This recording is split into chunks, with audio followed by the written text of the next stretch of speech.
Welcome back. We are live and on the question of these elections and their big impact for 2019. But even before we get there, we still have to keep going back to one state which is keeping all of us on tenterhooks. It's now been more than 12 hours since counting began in Madhya Pradesh, and it is not over yet. So let's just take a quick look now at where those numbers stand with Madhya Pradesh. And at the moment, Congress is at 115, so they've just hit now the halfway mark.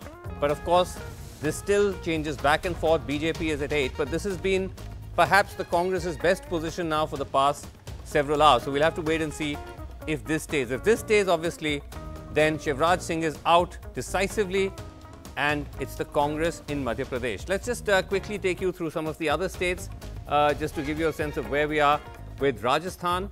And with Rajasthan, the Congress is at 101 and has been steady there for some time. So that could well be the final figure. And in Chhattisgarh, of course, swept by the Congress, they're almost close to 70 seats. And Mizoram, the Congress swept out the MNF.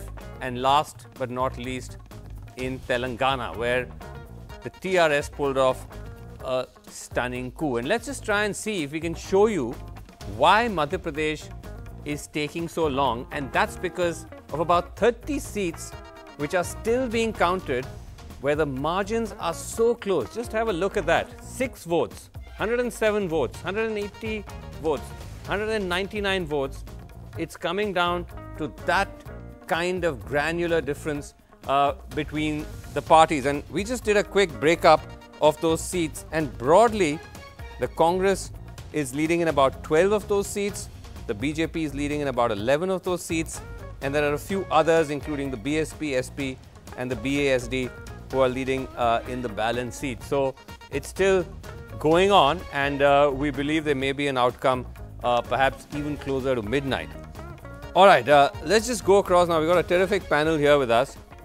We've got someone who isn't seen enough on television, but needs to be seen more. Praveen Chakravarti, who's the head of the Congress's data analytics department, who's very much part of now the Congress's effort to try and take on the BJP when it comes to data, when it comes to booth management. So thanks, Praveen, for being here. Of course, Rakesh Sinha is here with us. Great to have you. MP, Rajya Sabha. Anil Kumar Jha, leader of the BJP, is here with us. We've also got Amitabh Dubey, who's also with the Congress, was kind of keeping an eye on what's going on in Chhattisgarh. Mahua Moitra is joining us of the TMC from Kolkata. And also, of course, Sagarika Ghosh continues to stay on with us. And we also have with us Kota Nilima, who's author of a book called The Widows of Vidarbha on farm suicides, and is here to also talk about the big story about how rural India voted in this election. But Praveen, let me just start with you. Just a quick comment on Madhya Pradesh and now the fact that we're down to these 30 odd seats, looking very tight. Why is it taking so long in your view? I mean, it is a close election. I don't think we can deny that. But it's not so much 30 seats, actually. We've looked at the numbers very closely. Okay. It's really now down to 6 seats, okay. None of which the BJP is leading. I'm fairly confident that we're forming government in Madhya Pradesh. And, but it is very, very close. And I can understand why. See, the margins are very thin. When we look at the numbers, the margins have been very thin. Right. There is no kind of generic trend that one can spot across Madhya Pradesh, except for the fact that the people did not want the BJP to come back. But when you did your analysis, when you did all your number crunching, before, surely you didn't see it becoming this close, right? Or were you actually, or did this not surprise you? Actually, Sreenivasan, I want to point out or remind you of a conversation that you and I had after Madhya Pradesh when you asked me. And I said the only thing I can say for sure, and I can reveal that now, is both the BJP and the Congress will cross 105. And it was very, very close. from a turnout perspective. But what's very But that's interesting that you should say that. I wasn't actually sure whether one is supposed to reveal these conversations or not. This is like a kind of occupational hazard when you talk to Praveen. But I want to ask you something. Since we're now talking about conversations we've had, you'd actually told me that you do something called an anger index, where you look at the anger index in states, anger against chief ministers, anger against governments. And you told me that Madhya Pradesh had the highest anger index of these three states. You do it on a scale of 1 to 5, with 1 being, entry, 5 being really angry. And you'd said Madhya Pradesh was 4 point something, if I'm wrong. Correct me if I'm wrong. And yet, the Congress could not convert that into a more decisive victory. Why not? So you're right about the anger index. So the anger index, I mean, let's separate the anger index from voting intentions. And I think we have to be careful when we look at and interpret numbers and not read everything as a voting intention of a voter. It was very, very clear, and I went public with this about a month ago when I said the anger in Madhya Pradesh against the incumbent government is so large. It was actually twice as large as Rajasthan, when the entire talk was about Rajasthan being very angry with the incumbent government. And that was the larger point I was making. It was by no means to suggest that this would translate into a 2/3 majority for one party or the other, because a vote to seat calculation is very complex. It's actually very complex mathematically also. In our first past the post system, there are other parties, and so 1 or 2 percentage points difference can translate into huge differences in seats. So I don't think we should conflate anger index with actual seat tally. The fact is people were angry, and that is showing. But wouldn't you still say, before I move on to the others, wouldn't you still concede that the party, I mean, I know that you're overseeing what is called the Shakti project for the Congress, which is basically a kind of almost a replica of what Amit Shah is trying to do with booth management, where you have Panna Pramukhs and you kind of do granular last mile coverage. Did that fall short somewhere? I mean, were you not able to get it fully in place particularly in both these states? Okay, let me actually, before I answer this, let me give you some numbers to corroborate the anger index. The vote share of the BJP fell from 51% to about 41% in this election. Across state, in Madhya Pradesh. In Madhya Pradesh. So that's a 10 percentage point drop. So if that's not anger, then what is? All right. Okay. Coming to the Shakti project, I mean, you can always ask a counterfactual question, right? I mean, what if the project was not there? So I'm the first to admit that, yes, we could have done much better had we had a little bit more time, and had we had got our act together. But I think we did quite a bit in terms of how we run campaigns. We had control rooms, we had booth management, we had focus booths, we knew we had targets for voters, we had people on the ground, we had a get out the vote operation. So all of these were activities that were carried out. Okay. Can I just ask one question which you had as a band in one of your earlier programs? Yes. Do you think it would have helped if you had had as chief ministerial face? You had that band, no CM. Yeah. What did your polling? Okay, let's ask Praveen in the perhaps in the framework that he's able to answer it more comfortably. What was your polling telling you? Did it make a difference whether you had one or not? No. So this chief minister face is this big English media myth. Okay. When asked a question, if a certain person is made the chief minister, would you change your vote to the Congress party? The answer is a resounding, it doesn't matter. Everywhere? In all these at least in the states that... So there's no preference for any particular face? So there may be a preference, but will that impact voting behavior is what we are concerned about, right? And there is simply no evidence to suggest that actually matters as significantly as we think it is. Interesting. Rakesh that Sinha, is interesting. Rakesh Sinha, before I come to you, Narendra Modi has tweeted, I think this is sort of his first response to these elections. And he says, we accept the people's mandate with humility. I thank the people of Chhattisgarh, Madhya Pradesh and Rajasthan for giving us the opportunity to serve these states. The BJP governments in these states work tirelessly to serve and help the welfare of the people. So in a sense, it appears that there is a kind of concession. He's conceded defeat. There was some possibility of whether the BJP is still going to try and do some kind of number cobbling, but that doesn't look like it's happening. Rakesh Sinha, though, now the fact is that if the Congress is going to try and replicate what is called the Amit Shah playbook of election management, grassroots mobilization, Panna Pramukhs, equivalent versions of that, would that worry you? Not sure I quite agree that it's a replica, but the first thing that the post-election challenge Congress is greater than it has challenged before the election. There are 2 congresses in the Rajasthan, 3 congresses in Madhya Pradesh. I wish the party to do well because the democratic mandate should be respected and welcome. You want the Congress to do well? No. I wish the government to do well. And if the government, it forms the government, then everybody, Prime Minister is wishing and everybody is wishing. The question is that Congress can't do that.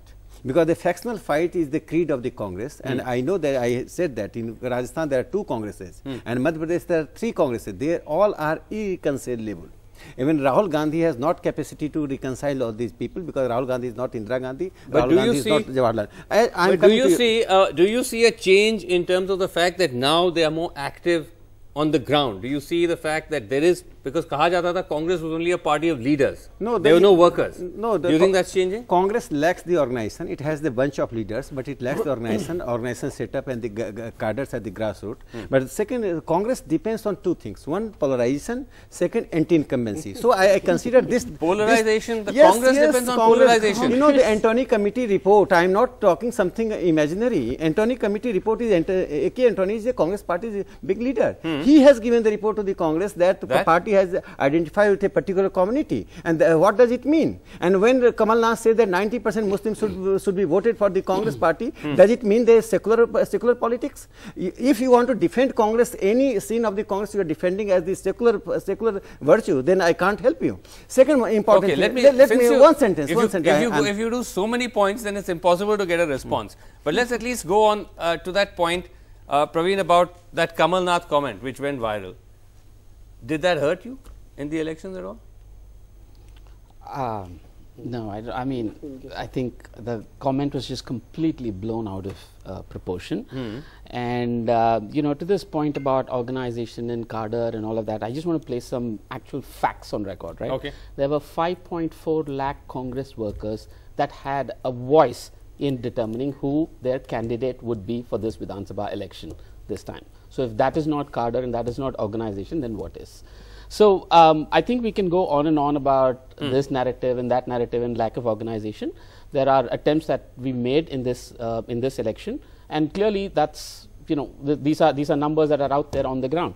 So I don't think any one particular opinion or comment that's been blown out of proportion by the media really has had a tangible impact. But you know, I just want to ask you about on this question of polarization. Okay, let's look at it in a different way, that the Congress is much more overtly and aggressively positioning itself as a Hindu party than it has in the past.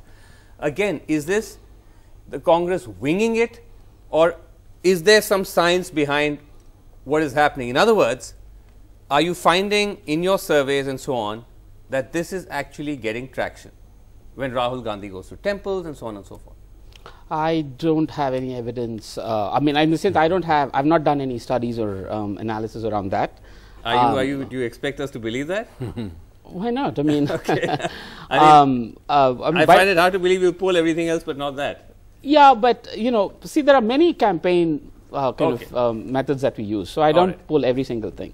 Okay, all right. Amitabh, you wanted to come in. I just wanted to point out something telling that Professor Sinha said. He described reaching out to community A or community B as polarization. This is only a problem if you have a problem with political parties reaching out to community A or B. The problem with polarization is when you demonize community A or B, not when you reach out to them. So it's, you know, when you reach out to caste A or B, it's not polarization, but when you reach out to religious group A or B, it suddenly becomes polarization. The allegation of soft Hindutva that's being made is completely overblown in the case of the Congress. Because the way we are negotiating the terrain of religiosity, this is a religious country, is not demonizing people, but reaching out to them. Okay. The problem is when you demonize someone. Rakesh Sinha, that when you go out and say that you are a party of A or B community, how is that not polarizing? Have you heard any time since the 1952 when Jansangh was formed, 1950 Jansangh was formed till today, anybody say that BJP or Jansangh is a party of Hindus? The Bharatiya Jansangh Party, we are not a Hindu Janata Party. You know, when we define the secularism, we define to demonize the Hindus. Can I play you the number of comments and statements made by BJP leaders? Sreenivasan, you are giving comfort. You are giving comfort to him to answer. You are not giving comfort. Let me. Sir, I'm making you very comfortable. No. Let me answer. You're saying you said, can you tell me? Sir, I can cite so many examples of BJP leaders. So why you get excited? We are a party of for the Hindus. Let me answer that. Let me complete the answer. Okay. You know, when Bharatiya Janata Party is going to every section of the society, it is an inclusive party. It is reaching. If some particular section of the people have problem with the BJP, BJP trying to negotiate everybody on secular ground. You know, any program of Narendra Modi government which is exclusive, just tell me. Every program is inclusive. Ujjwala Yojana is reaching to the Muslims. Shauchalaya is reaching to the Muslims. Right. So these Congress party believes that 90% Muslim ka vote ensure karo. If this is not communalism, then anybody should define what communalism means. Okay, let's just go across to Mohua Moitra, who's patiently listening in from Kolkata. Mohua Moitra, you know, when you look at what is happening, because even in West Bengal, we've had just now recently a pretty tense situation. The BJP was trying to take out Yatras. You know, the state government wasn't having any of it. We saw Amit Shah holding press conferences in protest. Do you think that this is something which is yielding political gains, polarization, or do you think that if you look at today's results, it's actually suggesting the reverse? I think, look, we weren't fighting any of the elections in any of these 5 states, but what I am personally and my party is exceedingly happy about is that the last 5 years we have seen a very different kind of politics. My political life hasn't been that long, it's been about 10 years, but whatever I've seen in these 10 years, I think we've all seen opposition parties. We've been in opposition, we've been in power, but we've never seen a party in power that comes in that seeks to divide a country into little bits. So, you know, we've all had these moments in the last 5 years. I certainly have, where we are sitting there thinking that, is this really going to work? How can this happen? So in 2014, when they came in with such an exclusive manifesto, and then they come in with such a large mandate, you start worrying. You see them from 2014 onwards till about 2016, when they everything. And you see some comments they're making and the way they're running this government, and you're thinking, how can this be happening? Are people really endorsing this? So I think today has been a real watershed moment where we said no, that everything that we have held sacred, that all of us who believe in this country have held sacred, whether you're voting for the Congress or you're voting for the Trinamool, as long as you're on the, I would say, on the right side of secularism, I think today's been a wonderful day for all of us, is that it has reinforced our belief that this kind of masjid mandir politics is not going to appeal to India, because, you know, bhuka pet bhajan na bhai. If you're not doing anything for farmers, you're not doing anything for the poor, growth is not all inclusive. Okay, then let's get all of this mandir masjid nonsense we are trying is not going to work. So it's been a wonderful day, and we do think that polarization isn't going to work. Okay. Anil Kumar जा, please respond. मैं तृणमूल कांग्रेस के जो ये प्रवक्ता बैठी हैं, मालदा के अंदर क्या पोजीशन है और जानता हूं बहावी आइडियोलॉजी के वहां पर इस्लामिक विद्वानों ने क्या किया, और वहां पर ये हालात थे कि दुर्गा पूजा के अंदर हम अपना जो है जुलूस नहीं निकाल सकते थे, और उसके बाद कमलनाथ जी ने जो बंद कमरे में कहा कि हम तो इनको बाद में देखेंगे, आप सब मुसलमानों का वोट हमको पड़ना चाहिए, और ये पोलराइजेशन नहीं है तो क्या है। और बहावी आइडियोलॉजी के इस्लामिक विद्वानों ने नारा दिया, हाथी जीते या हाथ, जो हराएगा बीजेपी को हम उसके साथ। इस नारे के साथ ये तीनों जगहों पर हुआ था, और बहुत सारी इनसाइड स्टोरीज और है जिसके ऊपर मैं अगर यहाँ चर्चा करूंगा तो बहुत ज्यादा बवाल होगा। लेकिन उसके बावजूद तो मध्य प्रदेश के अंदर हमारे शिवराज सिंह चौहान जी ने होल्ड करके रखा 15 साल के शासन के बाद, ये बड़ी अचीवमेंट है। और मैंने जैसे अभी सिन्हा जी ने कहा हर एक चुनाव के अंदर बहुत सारे इश्यूज होते हैं, किसी एक इश्यूज के ऊपर नहीं आना चाहिए। I'm adding, you know, Mohad, we are in democracy, and in democracy, we have 29 states, some states Congress, some states BJP, some states TMC or any party can rule. If every party starts stopping other party to holding rally and the yatra, then this is the biggest attack on the Indian federal system in post-independent India. Mamata Banerjee, the way Mamata Banerjee has stopped Baluchi seminar on Balochistan, RSS rally and Hindu Sobha Yatra like Ramnavi Yatra, and NC stopped the Alimisaji rally. This becomes then sort of 2-on-1. Come on, yes. Yes, the gentleman who spoke before, Mr. Sinha, he says that apparently in Malda, I am only 2 districts away from Malda. He says Durga Puja mein humne julus nahi nikal paaye. Main Hindu hu. I am also from Bengal and we are the land of Mother Durga. We don't take out juluses on Durga Puja. So till the BJP and their ideology came in our lifetime, we've never heard of juluses in Durga Puja. So this is exactly what we mean. This is the kind of thing that you're foisting onto Bengal and claiming that it represents Hinduism. That's the first. On the second, on this, on Professor Sinha's point, where he says on the Rathyatra, I want to say something. Every democratic country has, every party in a democratic country has the right to democratic expression of whatever they want. For example, political, holding political meetings, organizations. They do not have the right to do something which endorses a communal ideology and is just asking for some kind of communal flare-up, and their entire program is based on that. So, for example, a Rath Yatra, we are the land of Madan Mohan. Nobody apart from Lord Krishna rides in a Rath in Bengal. So, if you're going to have if you're going to have all through 40 days, all through the areas of Bengal, this Rath Yatra with BJP leaders on it, and one small child takes up and throws a stone, and you say this is a Muslim leader that's thrown a stone, and for example, there is a communal flare-up, who takes responsibility?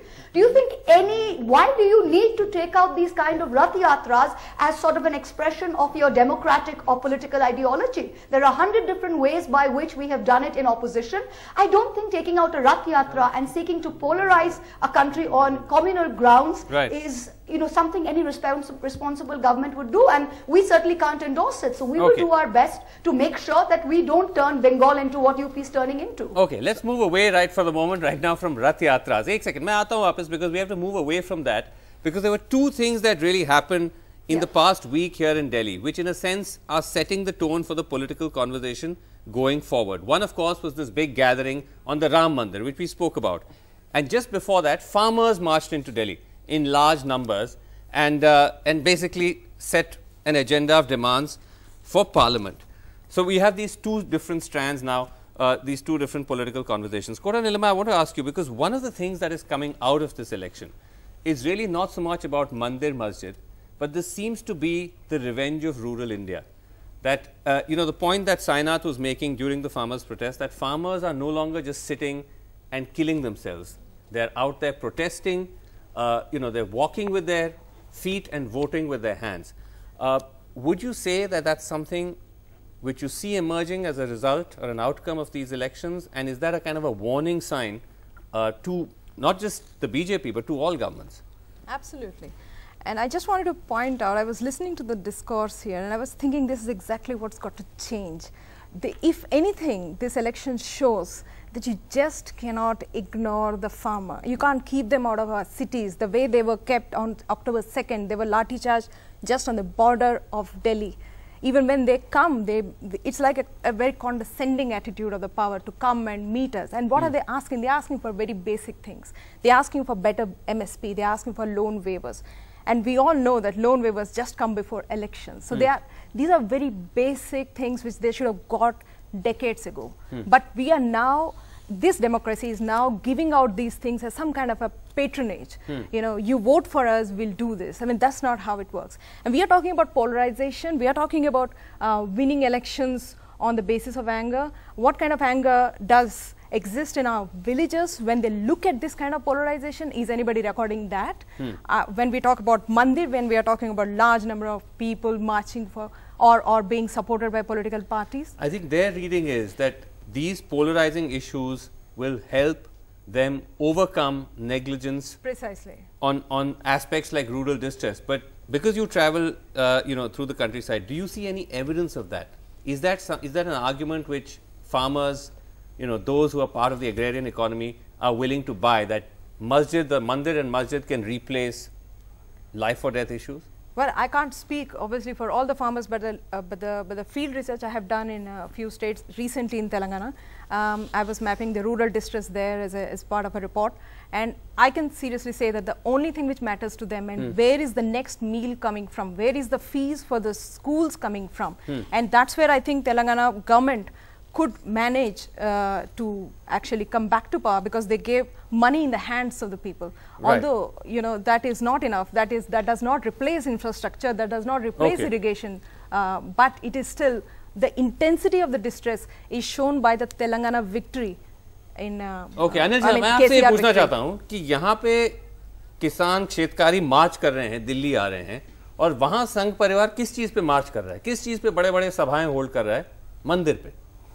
देखिए, आप इन दोनों चीजों को एक साथ नहीं मिला सकते हैं। किसान मार्च कर रहे हैं, किसान के साथ डायलॉग करने के लिए हमारी गवर्नमेंट हमेशा से तैयार थी, और किसानों का कर्णन पुरस्कार जो है वो मध्य प्रदेश की गवर्नमेंट को 3 बार मिला था। और जो मैं खुद रामलीला मैदान में उस चीज को देखने के गया था, जो किसान मार्च कर रहे थे उन मांगों के साथ हम हैं, लेकिन बहुत सारी मांगों पर पहले से ही डिस्कशन हो रहा था। लेकिन आप एक चीज की जाती करते हैं हमारे साथ, मैडम ने भी नहीं बताया कि 2,84,700 किसान ने जो सुसाइड किया वो 10 साल की मनमोहन सिंह की गवर्नमेंट में किया, और स्वामीनाथन कमेटी की अगर रिपोर्ट अगर नहीं लागू हुई तो उसके पीछे उस समय की गवर्नमेंट जिम्मेदार थी। उसके बाद नहीं सर, सुसाइड वो आंकड़ा नहीं है, ये मैडम बता सकती है, वो आंकड़ा नहीं है। सुसाइड्स को लेकर के बहुत सारे अदर्स कारण हो सकते हैं, लेकिन क्या है कि इलेक्शन आ रहा है, अब स्टेट इलेक्शन थे, लोकसभा के इलेक्शन है, उसको कुछ अलग तरीके से पिक्चर दिखाई जा रही है। तो लेकिन हुए वो जेन्युइन थे, अब जो हो रहे हैं सर, वो और कारण क्यों? नहीं सर, देखिए आप उस चीज को कंपैरिजन नहीं कर सकते, लेकिन आप सारे के सारे इशू को हम पर नहीं थोप सकते। अगर एक मिनट मैडम, एक मिनट, अगर धर्म संसद धर्म सभा कोई संगठन करता है, जी मुझे समझ नहीं आता, और आपको आपत्ति क्या है? भगवान श्री राम हमारे आराध्य हैं, भारतीय संस्कृति का केंद्र है, उसमें इस चीज को क्यों जोड़ा जा रहा है? आप कभी भी देखिए, किसानों के नहीं, किसान बिल्कुल हैं, किसानों के साथ हम हैं, किसानों के लिए सबसे बेहतरीन काम मैडम हमने क्या होगा। ठीक, औरों को भी बोलने दीजिए, अनिल जी, मैडम औरों को भी बोलने दीजिए। आउट एरिया में जाए हुए किसानों के बहुत बड़े पैरोकार बनते हैं। मैं आपकी नहीं बात कर रहा, आपने रिसर्च किया होगा इसके ऊपर। ओके, अनिल जी, औरों को भी बोलने दीजिए ना, ये तो एकदम एक तरफा हो जाता है। So I just want to, anecdotal evidence, anecdotal and not database, but I met a farm family in Bhopal who are based in Durg, who said, I'm a hardcore RSS guy, I'm a right-wing guy, I believe in the Ram Mandir, this time I'm voting INC because demonetization has ruined my tomato crop. Right. And that is the kind of, anecdotal feedback that I got. Okay, let's take a short break, and when we come back, we'll put the Congress on the mat, because they said that they are fighting farm distress, they're going to combat it, but how specifically are they going to do it? We'll talk to them in just a second.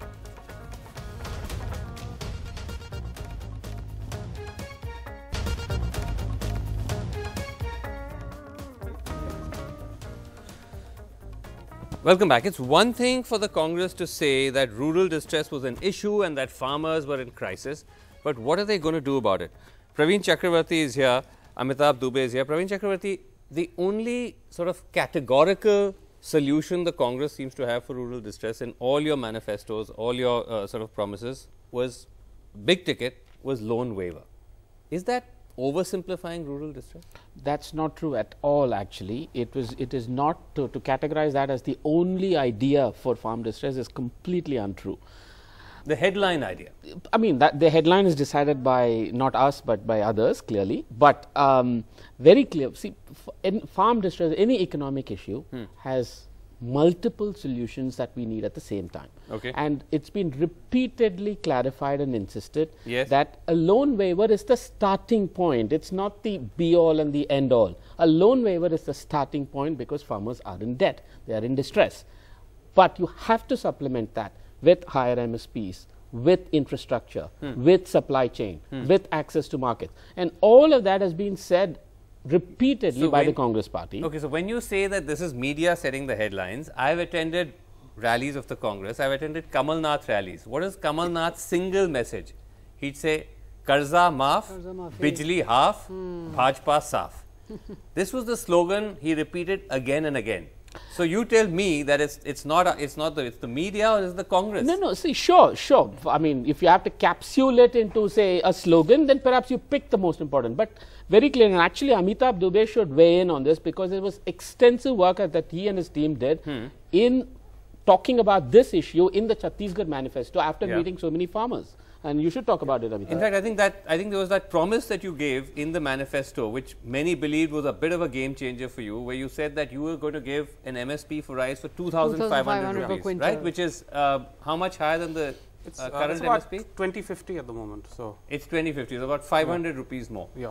But Amitabh, again, are these realistic promises? I mean, you know, it's a problem across all states. Mandi after Mandi you go, farmers are not getting the basic MSP. So, you know, the higher MSP is a distant dream. Let me take a step back. We were talking about what is happening with farmers. So we went, as I mentioned earlier, to 24 out of 28 districts. We met tens of thousands of people, and in every farmer sabha, it was very clear that the prime thing they were looking for was actually debt waiver and higher MSPs. This wasn't something we made up. It was coming literally from the grassroots, literally from every village you go to. This was the demand. Sure. So we had to respond to that. As Praveen said, and as Congress President said in his remarks, a loan waiver is not a solution. It is a palliative. It is to make relieve immediate stress. In our manifesto, for instance, I can only talk about Chhattisgarh because that's where I've been working. We lay out extensive proposals, and you have to take our word for it because we've just got elected. No, fair. I'm just simply asking you, how are you going to actually ensure that MSP reaches the farmer? Because as we've found, everyone's found, Kota I'm sure has seen, Mandi after Mandi doesn't happen. You're you have always to procure 20, the crop. 30, 40% below MSP. So there's one way of doing this, that maybe loan waivers should be de-linked from politics. Maybe it should be, there should be a financial parameter for it, that if a farmer, and we all have the data for the administration, the state has the data for it. So if the farmer is unable to repay a debt, let's say for 2 or 3 or 4 crop cycles, obviously he is in distress. Right. I mean, definitely he deserves a loan waiver. He doesn't have to wait for an election to get a loan waiver. So why don't we think That's of a very mechanism? good point. Why link it to elections every time? de-link it from politics, de-link it from electoral, ideally, necessities. Yes. But in the case of Rajasthan, it was actually sort of amusing because the Congress has promised a loan waiver, a farm loan waiver.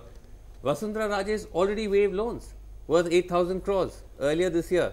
So it's a kind of double redundancy. मैं इस पे कह रहा था कि अभी तो actually Chhattisgarh और राजस्थान में तो क्लियर हो गया है, कांग्रेस का गवर्नमेंट बन गया है जी। और राहुल जी ने कहा कि हम 10 दिन के अंदर ये किस फार्मर्स का इशू को बिल्कुल सॉल्व कर देंगे, नहीं तो 11वें दिन अपना सीएम चेंज कर देंगे।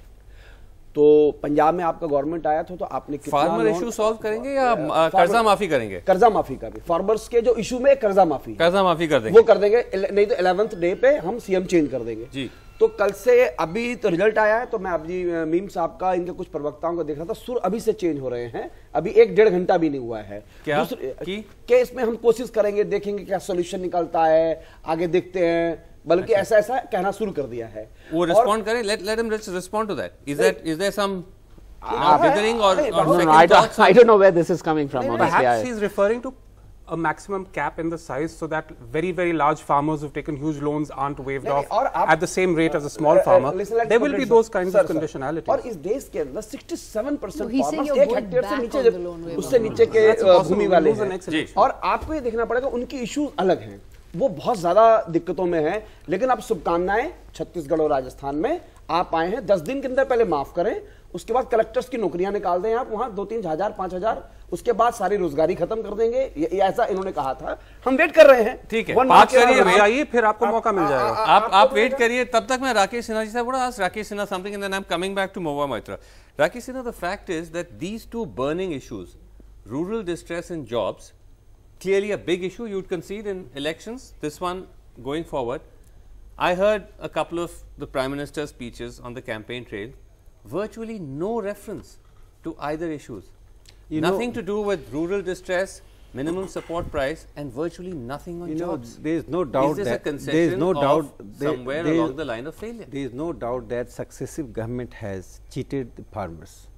But you see that after 2014, these farmers have been the top priority of the government. Pradhan Mantri Fasal Bima Yojana. You don't know the implication of this Fasal Bima Yojana. The Pradhan Mantri Sinchai Yojana. 99 projects have been pending for the last 25 to 30 years. Narendra Modi government had marked 80,000 crore to complete that project, and most of the projects would be completed in the last 2 years. The Pradhan Mantri has promised that the farmers' income would be doubled in 2022. But you know, he said very little of this on the campaign, look, Prime Minister believes in doing the works, not spelling the things. Like Rahul Gandhi, I am telling you, just let me complete. She is right that there is a farmer distress, there is a farmers committee society. But let me, sir, 30 seconds. That's 30 seconds. You know, when Prime Minister came into power, the first thing he did for the farmers, and you know that he has given the constitutional status to OBC Commission. There are many tremendous things that he has transformed the welfare state to new welfare state where there is no populism, there is a substantial work. Let him come. I'll give you some empirical evidence for why the Prime Minister did not address this. You know, everybody talks about farmer distress and jobs as a big issue. Go one step further. Ask people why. Why do you think you're in distress, or why do you think there are no jobs? You know, more than 3/4 of people, you know what they say? Notebandi. Notebandi. Self-inflicted, ludicrous idea. And surely the Prime Minister knows that too. Clearly, he can't answer that. Right. Can I just add your accidental victory, you are projecting that the Congress is going to accidental victory. Come on. BJP 0.3%. We will accept accidents. We will accept accidents. Rajasthan 1% difference. Rakesh ji, the Prime Minister has conceded. He has conceded. But the way Congress is projecting this victory, it is accidental victory. It is not okay, everyone. We can't hear all of you speak at the same time. Let's shift gears now. We only have 10 minutes left. Let's shift gears now. Hard politics, looking ahead at 2019. Is this election now going to change political dynamics ahead of 2019? We have an important voice on the show. Surendra Bhadoria, BSP spokesperson, is with us. And if I can just go across to you, Sudhinji. Now, one thing I just wanted to get you to clarify, because we just heard you say earlier that whatever happens, Madhya Pradesh, you are not supporting the BJP. BSP is not supporting the BJP. Is that correct?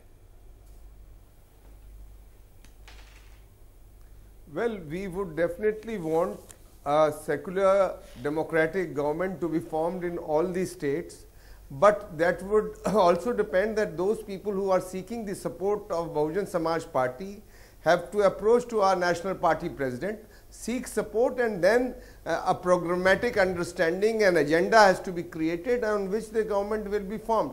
But these things cannot happen here in the television discussions. I think those people who are seeking support must be definitely trying to approach Bahin Mayawati ji, who is our party's national president. And coming to one small point that I wanted to make regarding the outcome of these results, that in states where there is one thing which is clear, that people have voted against the BJP, but they have voted also for regional parties and those forces who have been able to deliver. For instance, KCR and Mr. Owaisi have won in spite of the fact that there was an alliance of the Congress party and other regional party over there, and also the effort made by BJP, very forcefully they went there to campaign, but still they failed over there. So therefore 2019 will be a different story altogether. But you cannot conclude that. Only one conclusion is there, that Modi ji is going from this elections. Okay, fine. But you were saying that the approach, you're open to being approached. To your knowledge, has the Congress approached the BSP?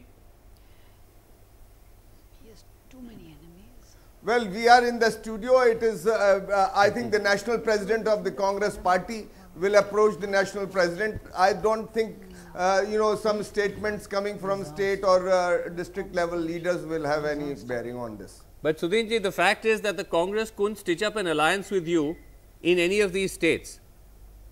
They blame you. They say that the BSP was under pressure, well, of course, and they buckled. Well, you see, that will have... No, they blame you for it. This was an alliance. We have 5% vote in Madhya Pradesh. We have 6-7 MLAs winning in Rajasthan. We have equal number of MLAs winning in Chhattisgarh. What would have been the outcome? Can you just imagine? You add 6% tally to whatever but why didn't it happen? Congress has got in Madhya Pradesh.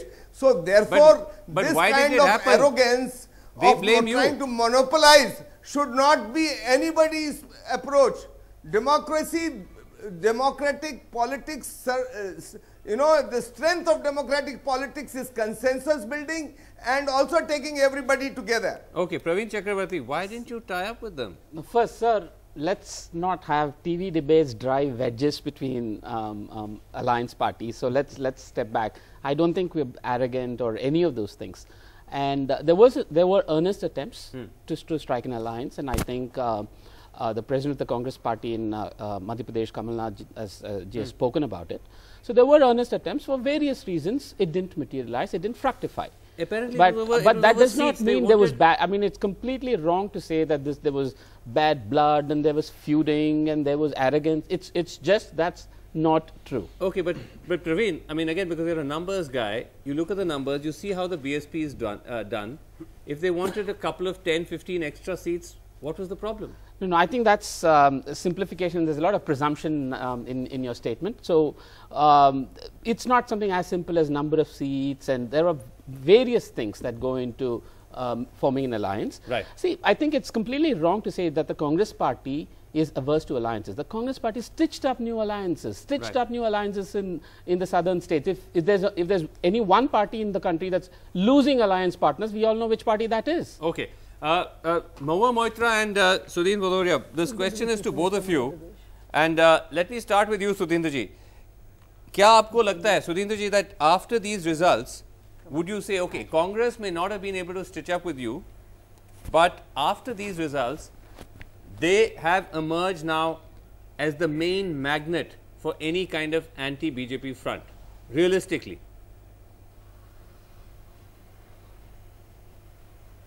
I think, you see, if you see the total number of seats for parliament in Madhya Pradesh, Rajasthan and Chhattisgarh, if we put together, are not even as many seats in Uttar Pradesh. So, you see, democracy is about numbers also, and it will all depend on how people move together. If we approach politics with a monopolistic point of view, then I don't think we will be serving the cause of strengthening democracy in this country. What we need to do is we need to understand the diversity,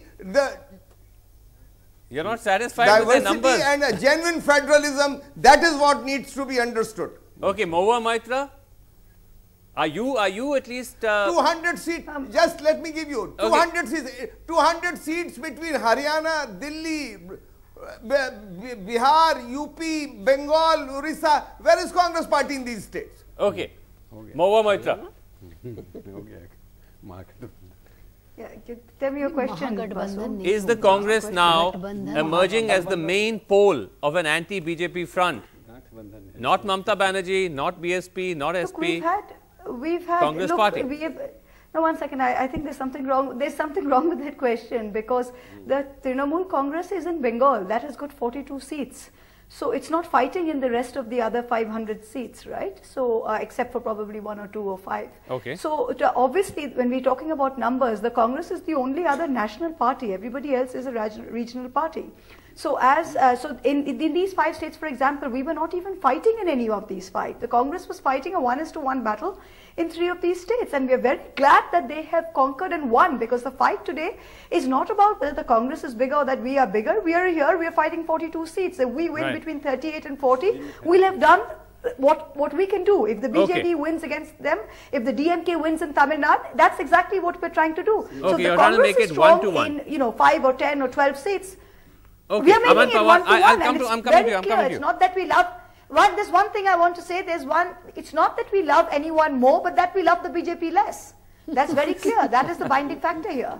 Okay, I have literally 10 seconds from each of you. 2019 में क्या होने वाला है after today? You are a veteran journalist. You have been covering the Congress politics for a long time, and Bhadoria ji is also here.